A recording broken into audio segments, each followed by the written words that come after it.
खाकी का नंगा नाच और तंत्र की जिहालत। क्या देश का संविधान बदल चुका है? क्या अब देश में कानून की पढ़ाई और अदालतें बंद हो चुकी है? उत्तर प्रदेश के मेरठ से आई ये तस्वीरें न्याय व्यवस्था के मुंह पर एक ऐसा तमाचा है जिसने खाकी वर्दी को दागदार और पूरी प्रशासनिक व्यवस्था को कटघरे में खड़ा कर दिया है।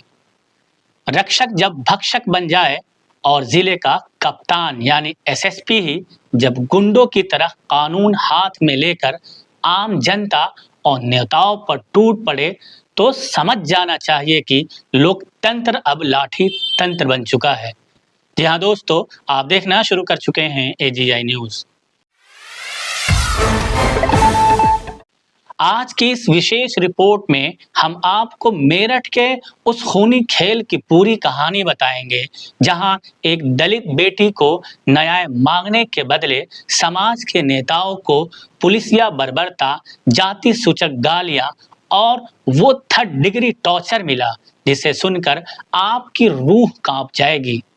इस जिहालत के पीछे पुलिस का खौफ क्यों खत्म हो गया है और कैसे सरकार की ढिलाई और कथित मिली भगत ने अफसरों को कसाई बना दिया है। देखिए इस रिपोर्ट में। इस पूरे खौफनाक सिलसिले की शुरुआत होती है 15 मई 2026 को मेरठ के गगन विहार की रहने वाली 20 साल की दलित छात्रा ललित गौतम अपने घर से परीक्षा देने निकलती है लेकिन वापस नहीं लौटती। 2 दिन बाद 17 मई को रोहटा के एक गन्ने के खेत से ललिता की सड़ी गली लाश मिलती है। आरोप लगे कि उसकी पहचान छिपाने के लिए चेहरे पर तेजाब तक डाला गया। पुलिस ने मुख्य आरोपी अंकुश को तो पकड़ा लेकिन परिवार का आरोप था कि इस साजिश में कई बड़े रसूखदार और पुलिस महकमे से जुड़े लोग भी शामिल थे जिन्हें पुलिस बचाने की कोशिश कर रही थी। अपनी बेटी की बेरहम मौत और पुलिस की लचर तफ्तीश से परेशान होकर दलित समाज और विपक्षी संगठनों का गुस्सा भड़क उठा। न्याय की मांग को लेकर जुलाई में मेरठ कलेक्ट्रेट पर एक विशाल धरना प्रदर्शन हुआ लेकिन मेरठ प्रशासन को एक रोते हुए परिवार की चीख नहीं सुनाई दी। उन्होंने कलेक्ट्रेट पर ताला लगा दिया और न्याय मांग रही जनता पर बर्बरता से लाठीचार्ज कर दिया। एक जिले के सबसे बड़े पुलिस अधिकारी यानी एसएसपी का काम होता है कि कानून का पालन करवाना, लेकिन मेरठ के तत्कालीन एसएसपी अविनाश पांडे ने जिहालत की सारी हदें पार कर दी। जब छात्र आंदोलन कर रहे थे तो ये रक्षक खुद हिंसक हो गया। उन्होंने सरकारी मर्यादाओं को ताक पर रखकर बंदी वाहन में बंद दलित युवाओं पर हाथ उठाया, पुलिस की गाड़ी के अंदर बेरहमी से थप्पड़ बरसाए। इस अपमान और मानसिक प्रताड़ना से आहत होकर रवि गौतम नाम के एक युवक ने गाड़ी के अंदर ही अपने गमछे से फांसी लगाकर आत्महत्या करने की कोशिश की। जरा सोचिए, कानून के रखवाले का खौफ इतना था कि एक आम नागरिक न्याय मांगने के बदले अपनी जान देने को मजबूर हो गया। लेकिन एसएसपी की ये जहालत यहीं नहीं रुकी। उन्होंने मीडिया के सामने आकर अपनी इस बर्बर कार्रवाई को जायज ठहराया और पीड़ितों को ही कानून व्यवस्था बिगाड़ने वाला बता दिया। यह खाकी वर्दी का वो अहंकार था जो सत्ता के संरक्षण के बिना मुमकिन नहीं है। जुलाई की वो आग ठंडी भी नहीं हुई थी कि 19 अगस्त 2026 को मेरठ एसएसपी के दफ्तर में जिहालत का एक और काला अध्याय लिखा गया। भारतीय किसान यूनियन के राष्ट्रीय अध्यक्ष डॉक्टर दिग्विजय सिंह भाटी और जिला अध्यक्ष मोहित जाट को अपने ऑफिस बातचीत करने बुलाकर एसएसपी ने जो किया उसने खाकी को कसाई के रूप में बदल दिया।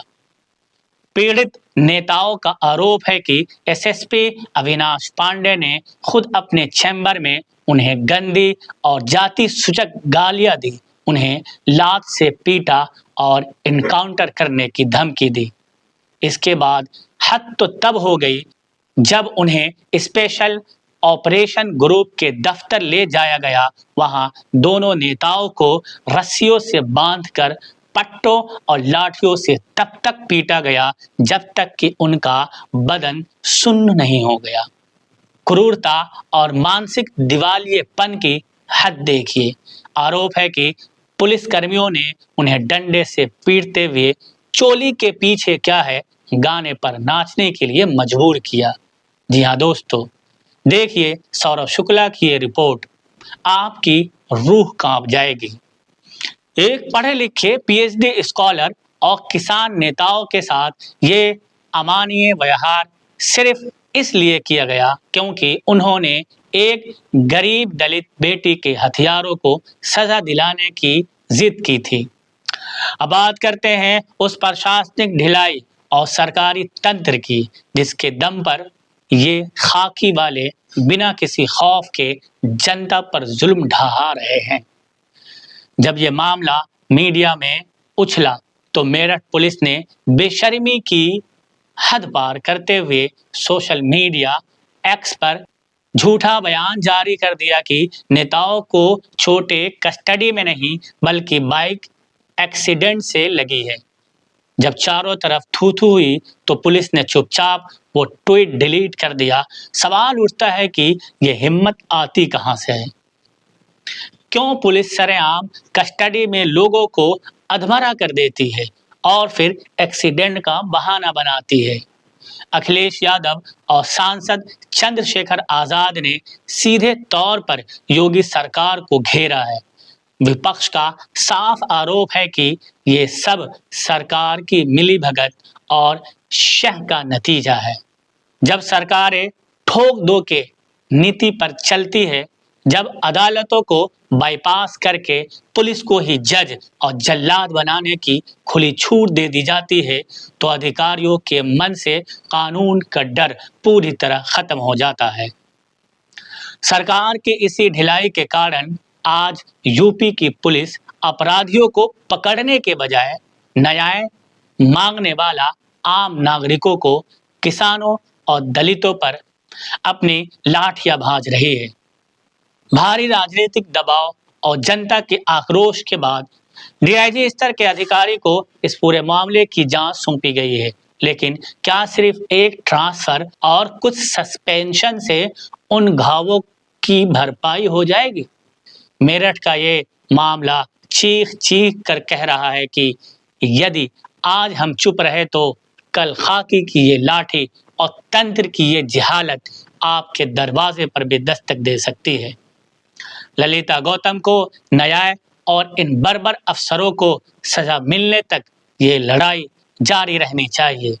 मेरठ के इस पूरे मामले पर आपकी क्या राय है, हमें कमेंट बॉक्स में जरूर बताएं। देश प्रदेश की हर सच्ची और अच्छी खबर के लिए जुड़े रहिए हमारे साथ। मैं रिजवान अख्तर, AGI न्यूज़ से।